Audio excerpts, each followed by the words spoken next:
금요일 연말 기도주일 저녁 마지막 시간입니다. 오늘 말씀은 유대 사람 다니엘이라는 제목으로 함께 말씀을 나누겠습니다. 첫째 날 우리는 하나님의 은혜 아래 품꾼이 아니라 누구라고요? 그분의 아들이라고요. 우리가 아무리 연약하고 부족해서 차마 아들이라 소리 말 못할 때에도 하나님께서는 먼저 우리를 당신의 아들로 맞아 주심을 늘 기억하시는 저와 여러분 되시기를 간절히 바랍니다. 둘째 날 우리는 죽은 개가 아니라 뭐라고요? 왕자요. 왕자.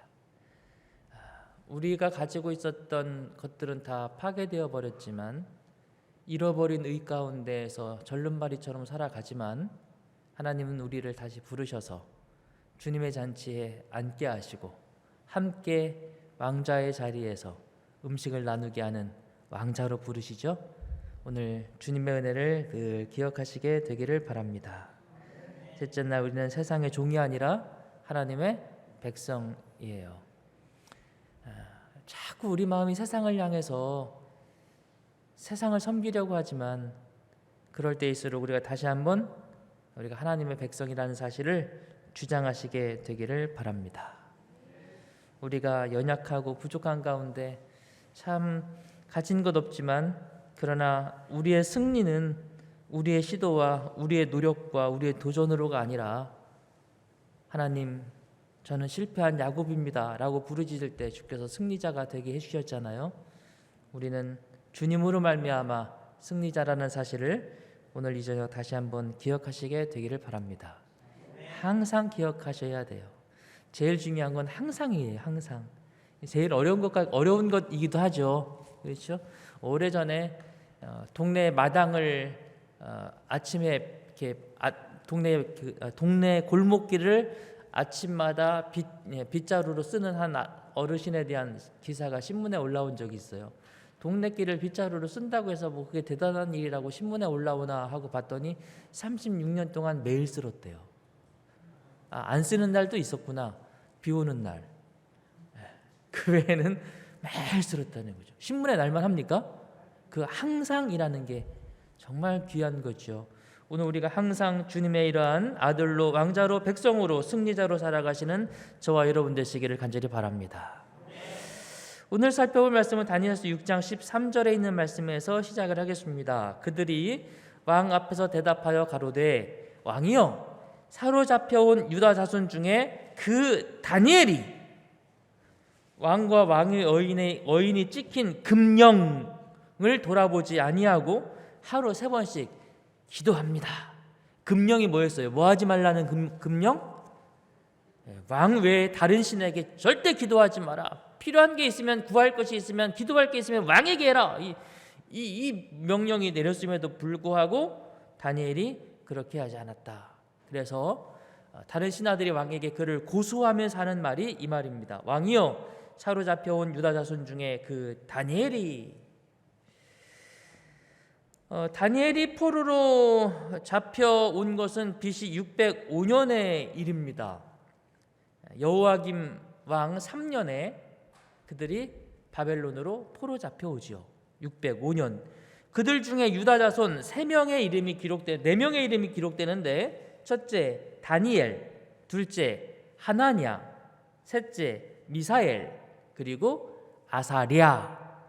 이렇게 4명의 이야기가 다니엘서 1장에 기록이 됩니다. 605년에 그들이 포로로 잡혀오고 나서 시간이 조금 더 흘러서 586년에 바벨론은 다시 예루살렘을 침공해 들어와서 왕을 사로잡아가고 사람들을 대대적으로 포로로 잡아 데려가면서 영토는 침략당하고 백성은 죽임을 당하고 왕도 잡혀가 결국 죽임을 당합니다. 그래서 586년에 영토도 사라지고 왕도 사라지고 백성들도 사라져요. 그럼 유다는 어떻게 된 거예요? 이제 왕도 없고 영토도 빼앗기고 백성들마저 사라졌으면 어떻게 됐어요? 망한 거죠. 망한 거예요. 그래서 586년에 유대는 멸망했다. 그렇다면 유다는 586년에 멸망했고 605년에 먼저 바벨론의 포로로 잡혀가 있었던 다니엘과 세 친구들은 이제 어느 나라 사람이에요? 유다 사람이에요? 바벨론 사람이에요? 유다는 망해서 없어졌다니까. 이게 법적으로 참 이게 곤란한 문제예요. 그렇죠? 제가 분명히 한국 사람인데 제가 미국에 잠깐 여행 간 사이에 한국이 전쟁 나서 홀딱 망했어. 그래 나라가 없어져 버렸어. 그럼 제가 어느 나라 사람이야? 제 한국 사람 여권이 제 신원을 증명해 못해요. 어려운 게 아니라 불가능해져 버려요. 제 여권이 한국 사람입니다 찍혀 있는데 한국이라는 나라가 없어져 버렸어요. 곤란하죠. 다니엘과 그의 친구들은 바벨론에서 멸망하는 나라를 바라봅니다. 그들은 과연 어느 나라 사람으로 살아가야 하는가? 오늘 우리가 다루려고 하는 이야기가 그 이야기입니다. 그들 중에 유다 자손 곧 다니엘과 하나냐와 미사엘과 아사랴가 있었더니 바벨론 사람들은 이들을 포로로 잡아간 다음에 7절에서 그들의 이름을 바꿔버립니다. 환관장이 그들의 이름을 고쳐 다니엘은 벨드사살, 하나냐는 사드락, 미사엘은 메삭, 아사랴는 아벳느고로 이름을 다 바꾸어버려요. 이름을 왜 바꿀까요? 우리나라도 예전에 이런 적이 있었죠. 일본이 우리나라를 침략하고 강제 점령했던 기간에 내선 일체라는 구호를 내걸고 민족 말살 정책 운동을 일본이 펼쳤습니다. 일선 동조론 또는 동조 동근론, 이게 무슨 말이냐면 일본과 조선은 원래 하나다. 동조 동근론, 조선과 우리는 원래부터 뿌리가 같다. 조상이 같다. 그러니 우리는 한민족인데 이 나라 언어가 달라서야 되겠느냐? 언어 합치자. 그럼 어느 언어로 합치자고요? 일본말로 합치자. 언어 말살 정책을 펴죠. 조선어 교육을 폐지하고 한글 잡지를 전면 폐간시켜 버립니다. 학교에서 어린아이들도 맨날 집에서 엄마 하다가 학교 와서 엄마 소리 하면 혼나요. 조선말을 쓰면 안 됩니다. 그 뒤를 이어서 황국 신민화 정책, 이제 이 사람들이 일본 사람이 되었으니까 일본 사람으로 황국을 섬기는, 일본의 황제를 섬기는 그런 신민으로 적합한 사람을 만들자. 그래서 조선의 문화를 말살하고 일본의 문화를 심기 시작합니다. 일본의 문화를 심는다는 건 단지 문화를 말하는 게 아니죠. 종교 다 포함되는 것입니다. 그래서 여기저기에다가 뭐 세웠어요? 뭐예요 이거? 신사참배 세워놓고 그의 신앙이 무엇이든지 간에 거기에 절하도록 강요했습니다. 그것이 저 한 단계 더 나가서 마지막에 한 게 뭐냐면 창씨개명, 이름을 아예 일본식 이름으로 바꾸어 버려요. 이게 한 번 이렇게 놓은 게 얼마나 오래 가는가 하면 제가 어렸을 때 저는 물건을 살 때 하나 둘 셋 넷 이렇게 세는 게 늘 습관되어 있잖아요. 하나 둘 셋 넷. 저희 어머님은 물건 살 때 늘 뭐라고 세냐면 입진이 산시 이렇게 세시더라고요. 입진이 산시가 뭔지 하나 둘 셋 넷 일본말로 이름을 바꿔버리는 것은 그들의 민족적 정신을 말살해버리고 그들을 일본 사람으로 만들겠다고 하는 가장 강력한 의지의 표명이었던 거죠. 마찬가지로 유대 사람이었던 그들을 유대를 멸망시키고 그 이름을 다 바벨론식 이름으로 바꾸는 것은 너희는 더 이상 뭐로 살지 말라는 얘기예요. 유대 사람으로 살지 말라는 이야기입니다. 너희는 이제 유대 사람이 아니라 어디 사람이란 얘기예요? 바벨론 사람이다. 이 얘기를 하고 싶은 것이고 그렇게 살도록 강요하는 것, 그것이 이름을 바꿔버리는 그들의 의도였어요. 그들의 이름 속에는 깊은 의미가 담겨 있습니다. 다니엘, 무슨 뜻이냐면 하나님은 나의 심판자라는 뜻입니다. 하나냐, 여호와의 총애를 받는 사람이라는 뜻입니다. 미사엘, 누가 하나님과 같으냐라는 뜻이고요. 아사랴, 여호와는 나의 도움이시다, 이런 뜻입니다. 이름 전부가 무엇과 연관되어 있어요? 그들의 신앙과 연관되어 있어요. 하나님을 믿고 하나님을 섬기는 그 신앙과 그들의 이름이 연결되어 있습니다. 이것이 그들의 본래 이름이에요. 근데 이름을 다 바꿔버리는데 뭐라고 바꾸는가 하면 벨드사살, 벨의 총애를 받는 자. 벨은 그들이 섬기는 우상입니다. 벨이 총애하는 자, 사드락, 달의 신을 경배하는 자, 메삭, 포도주의 여신, 에게 몸을 바치는 자 아벤 느고라고 하는 불의 신인데, 이 느고의 신실한 종, 다 무엇과 관련되어 있어요? 바벨론의 신앙과 관련되어 있습니다. 여호와를 섬기는 그들의 이름을 바벨론의 신들을 섬기는 이름으로 다 바꾸어 버렸어요. 일본식으로 말하면 문화 정책이죠. 문화 말살 정책이고, 창씨 계명 가운데서 그들의 신앙을 바꾸어 버리는 그러한 의미들이 이 속에 담겨져 있습니다. 너희는 이제 유다 사람이 아니다. 바벨론 사람으로, 바벨론의 이름으로, 바벨론의 신앙 속에서, 바벨론의 문화 안에서 바벨론식으로 살아가라. 이게 바벨론이 그들에게 요구하는 것 아닙니까? 이렇게 요구하면서 일본은 우리에게 그걸 막 강제적으로 막 하면서 그랬지 않습니까? 막 우리나라를 억압하고 핍박하고 빼앗아가고 이러면서 말이죠. 근데 이 다니엘과 사친구들의 경우는 그때와 좀 달라요. 포로로 잡아간 다음에 그들을 억압하고 괴롭히면서 이렇게 하면 좀 반발심이라도 생기잖아요. 그런데 그게 아니라 어떻게 해요? 왕의 궁전으로 데리고 들어가서 왕의 학문을 가르치고 왕의 음식을 먹게 하고 왕이 마시는 것을 마시게 하면서 그렇게 왕궁에서 지내게 하면서 그렇게 해주는 거예요. 여러분, 제가 남미에서 전에 살았잖아요. 파라과이에서 살았는데, 거기 살면 상당히 느낀 게 있는데, 파라과이에 살고 있는 이민 2세들은 한결같이 한국말을 아주 잘합니다. 그런데 브라질에 살고 있는 이민 2세들은 한국말을 거의 못해요. 이게 왜 그런지 아세요? 제가 판단이 아니라 거기 살고 있던 분들이 저에게 나름대로의 이유를 설명하는데, 뭐라고 설명하는가 하면, 브라질은 당시만 해도 이 브라질이 지금도 우리나라보다 경제적 수준이 낮지 않아요. 꽤 잘 사는 나라입니다. 거기 가서 인종적 차별이 브라질은 또 거의 없어요. 거의 없는 게 아니라 정말 전혀 없어요. 차별 전혀 없이 경제적으로 거기서 안정된 삶을 살고 잘 살면서 그들은 한국을 잃어버리는 거예요. 그 브라질 문화에 쉽게 동화되어서 한국말을 잊어버려요. 파라과이 사람들은, 파라과이는 한국보다 훨씬 못 살잖아요. 정말 가난하고 그런 나라입니다. 그러니까 파라과이에 살고 있는 한국 사람들은 나 빨리 파라과이 사람이 되어야지 이렇게 생각하지 않아요. 나는 한국 사람이야, 이게 사라지지 않는 거죠. 그래서 거기 2세들은 한국말을 잊어버리지 않아요. 비슷한 것 같아요. 바벨론이 이스라엘 사람들을 억압하고 괴롭히면서 이런 정책을 폈다면 모르겠지만 그러지 않아요. 융숭하게 친절하게 대해주면서 그들에게 이와 같은 유아 정책으로 그들의 마음을 사고 그들의 언어를 가르치고 그들의 학문을 가르치고 그들의 신앙과 종교를 가르쳐 오는 거예요.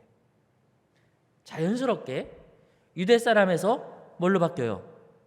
바벨론 사람으로 바뀌게 만드는 것입니다. 이 바벨론의 이런 정책은 나름대로 성공을 거둡니다. 그래서 시간이 더 흘러서 예언내 70년이 차고 이스라엘 백성들이 돌아와서 성전을 건축하지 않습니까? 그 사건 가운데 느헤미야 8장 8절에 오면 성전을 건축하고 하나님의 율법책을 낭독하고 그 뜻을 해석하여 백성에게 그 낭독하는 것을 다 깨닫게 하니 라는 말씀이 있습니다. 에스라가 돌아온 유대인들을 다 모아놓고 이제 그들에게 하나님의 율법책을 낭독해줘요.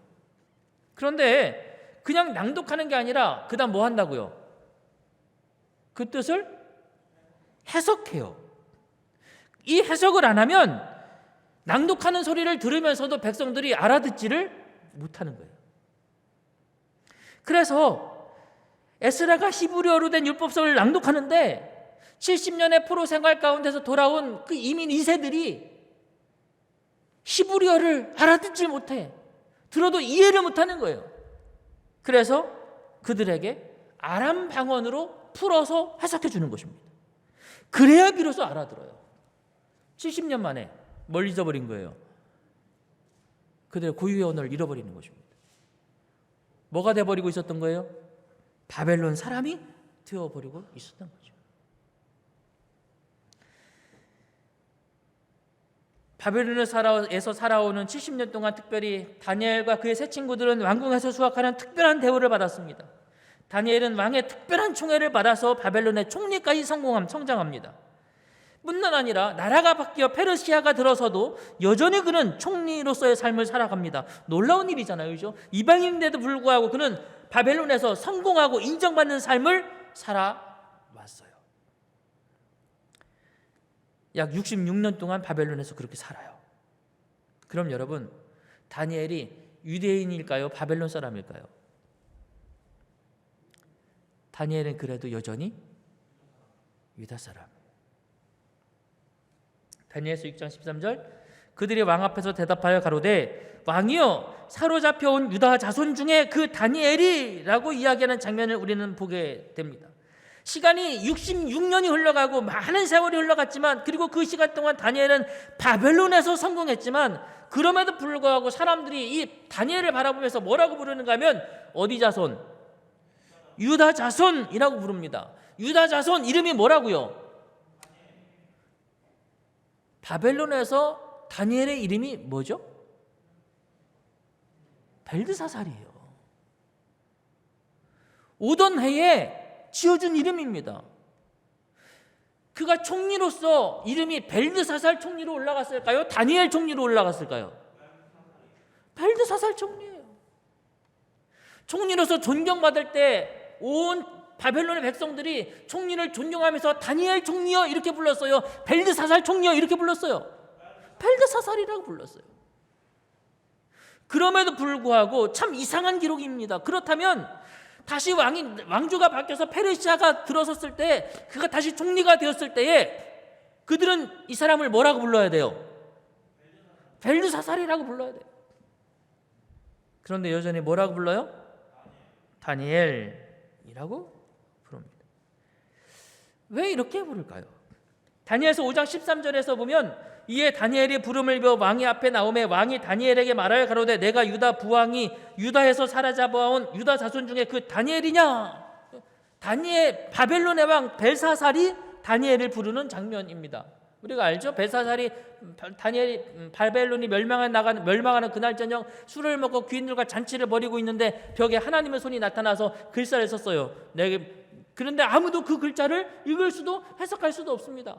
그때 다니엘이 불려오잖아요. 벨사살이 그에게 하는 말이 이것입니다. 네가 다니엘이냐? 네가 유다 자손 중에 그 다니엘이냐? 이렇게 부르는 것입니다.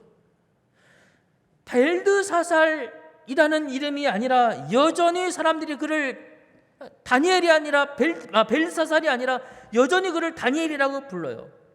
사실 다니엘은, 여러분, 다니엘이라는 이름이 좋은 이름이에요? 벨드사살이라는 이름이 좋은 이름이에요?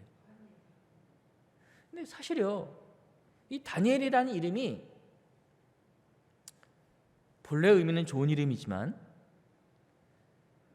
그 당시 상황에서는 좋은 의미로 부르는 게 아니에요. 다시 자세히 보면 6장 13절, 사로잡혀온 유다 자손 중에 그 다니엘 이렇게 부르잖아요. 다니엘 5장 13절, 유다에서 사로잡아온 유다 자손 중에 그 다니엘 이렇게 부르잖아요. 다니엘이라고 부르는 그 부름 뒤에 꼭 뭘 붙여요? 사로잡혀온, 포로로 끌려온, 이렇게 꼭 붙이는 것입니다. 그러니 다니엘이라는 이름의 배경 속에는 뭐 어떤 의미가 담겨 있는가 하면, 그 나라 사람들이 다니엘이라고 부를 때는 요 포로에서 끌려온 멸망한 나라에서 유다 나라의 다니엘, 이런 의미를 품고 그를 불러요. 반대로 벨드사살이라고 하는 이름을 부를 때는 어떤 의미로 부르는가 하면 이렇게 불러집니다. 왕이 대답하여 벨드사살이라 이름한 다니엘에게 이르되, 다니엘서 2장 26절, 느부갓네살이 꿈을 꾸어 그 꿈의 해몽이 간절히 필요하죠. 그때 뭐라고 부르는가 하면 벨드사살을 부르는 것입니다. 다니엘서 4장 8절에서도 그 후에 다니엘이 내 앞에 들어왔으니 그는 내 신의 이름을 따서 벨드사살이라 이름한 자요. 느부갓네살이 짐승이 되는 꿈을 꾸잖아요. 그 꿈의 해석이 간절히 필요합니다. 그때 지혜로운 사람이 필요해요. 영에 감동된 사람이 필요합니다. 그럴 때 뭐라고 부른다고요? 벨드사살이요. 왕이 벨드사살이라 이름하는 이 다니엘은 벨사살 왕이 그 잔치 때에 왕의 벨사살이 아마 어머니였던 것을 보여줍니다. 그가 와서 어찌할 바를 모르는 벨사살에게 지혜로운 사람, 능력 있는 사람, 현명한 사람, 신의 영감이 있는 사람을 추천할 때에 이 사람을 뭐라고 부른다고요? 벨드사살이라는 이름을 그때 써요. 이 벨드사살이라는 이름은 다니엘을 높이고 칭송하고 인정해 줄 때 부르는 이름이 무슨 이름? 벨드사살. 다니엘, 너는 아무리 그래봤자 포로로 잡혀온 멸망한 나라에 나라도 없어진 그 나라에서 끌려온, 이렇게 부를 때는 뭐라고 부른다고요? 이럴 때는 꼭 다니엘을 붙여요. 그럼 여러분, 다니엘이 좋은 이름입니까? 벨드사살이 좋은 이름입니까?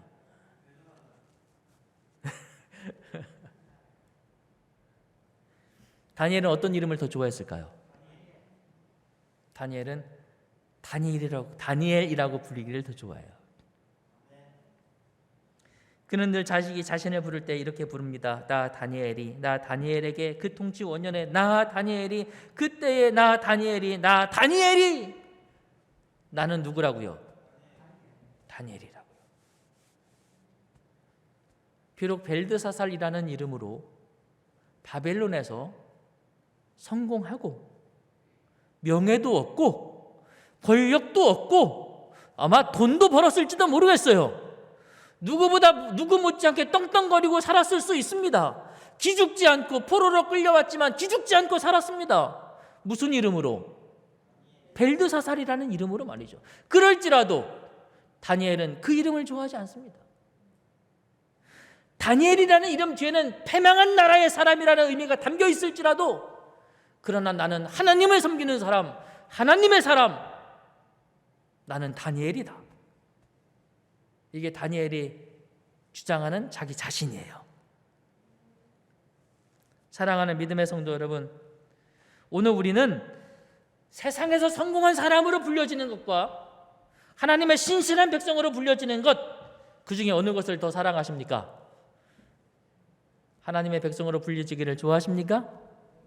사장님이란 소리하고 장로님이란 소리하고 어떤 소리가 더 좋아요? 회장님이란 소리하고 집사님이란 소리하고 어떤 게 더 좋아요? 목사님들 중에서 박사학위를 딴 목사님들이 계세요. 박사님이라고 불리는 걸 좋아할까요? 목사님이라고 불리는 걸 좋아할까요?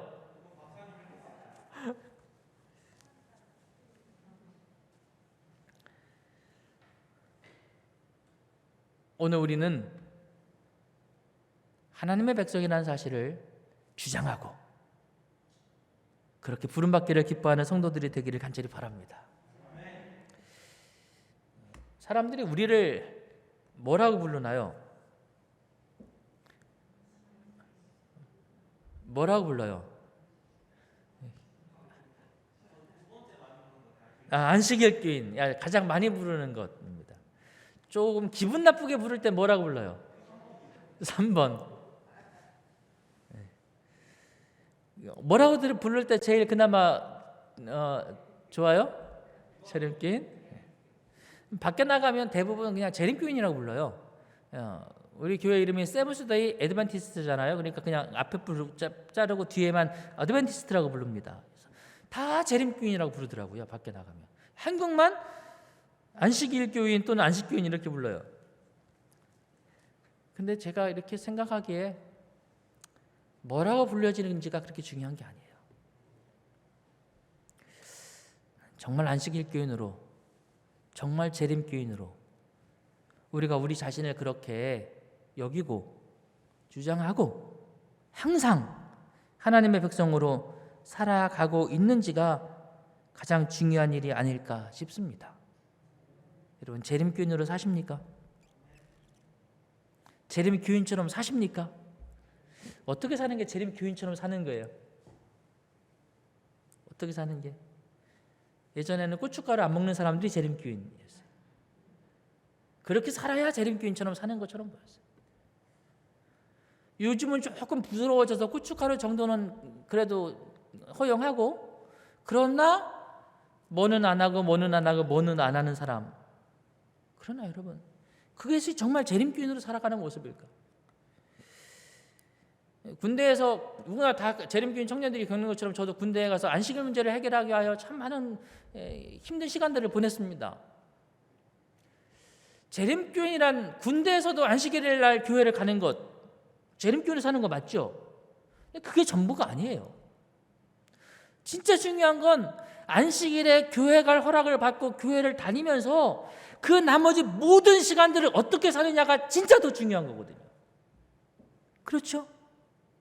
안식일날은 교회 가는 사람으로 살면서 평일날은 다른 사람들과 조금도 다를 바가 없어요. 뭐가 달라요? 결국 안식일 교인으로 사는 건 음식물을 가리는 것을 말하는 것도 아니고 안식일에 교회 나가는 것을 말하는 것도 아닙니다. 우리의 마음속에 하나님을 모시고 주님의 빛을 따라서 살아가는 참된 그리스도인으로 살아가는 것이 더 중요한 건 아니겠습니까? 다니엘은 벨드사살이라는 이름으로 살아가지만 변함없이 그는 유대인으로서의 삶을 살아갑니다.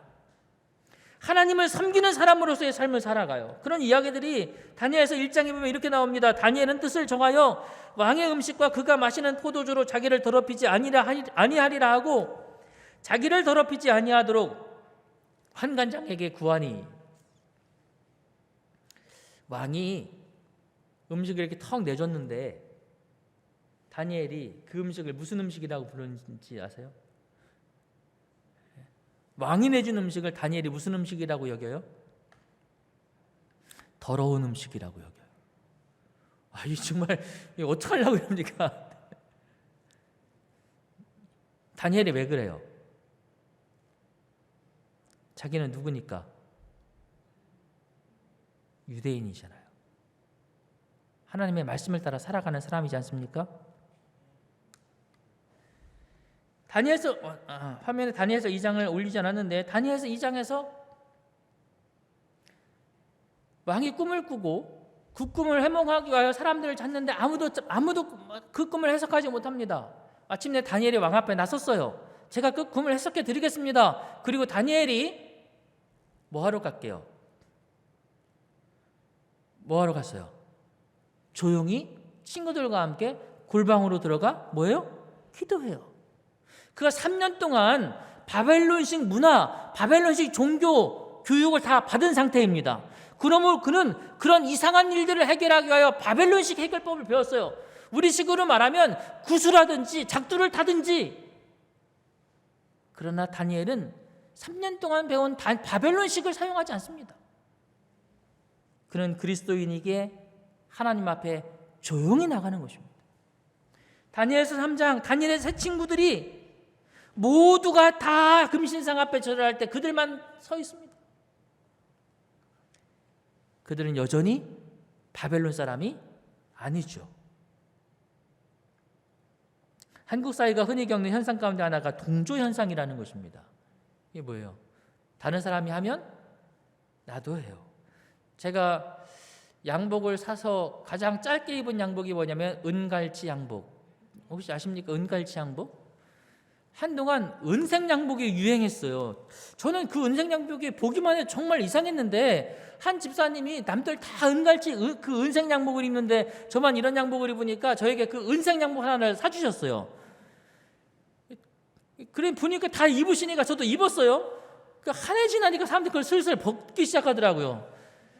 남들이 안 입는데 아직도 새 건데 입으려니까 영 못 입겠어요.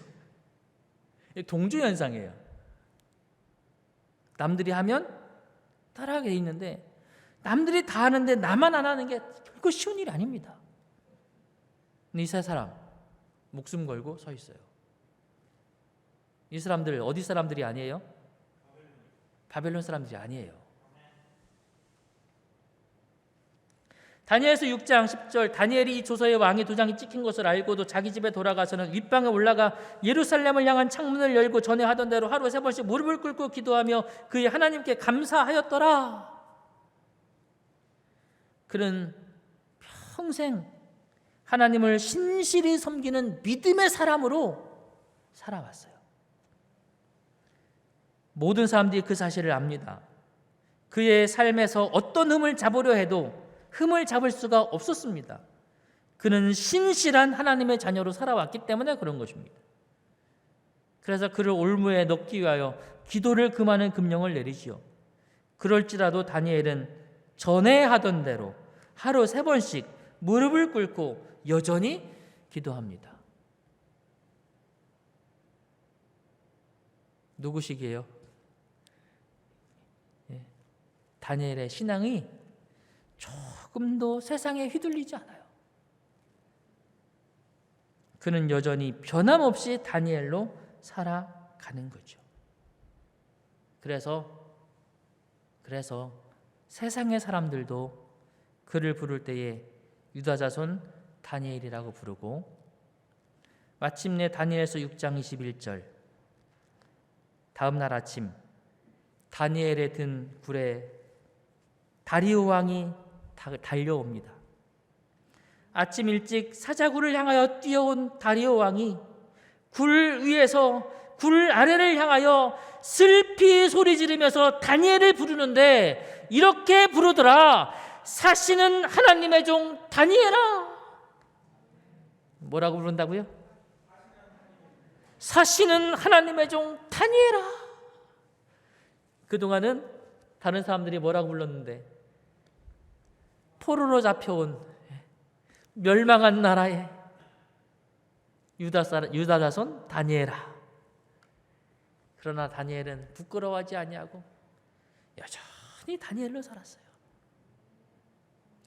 신실하게 다니엘로 살았어요.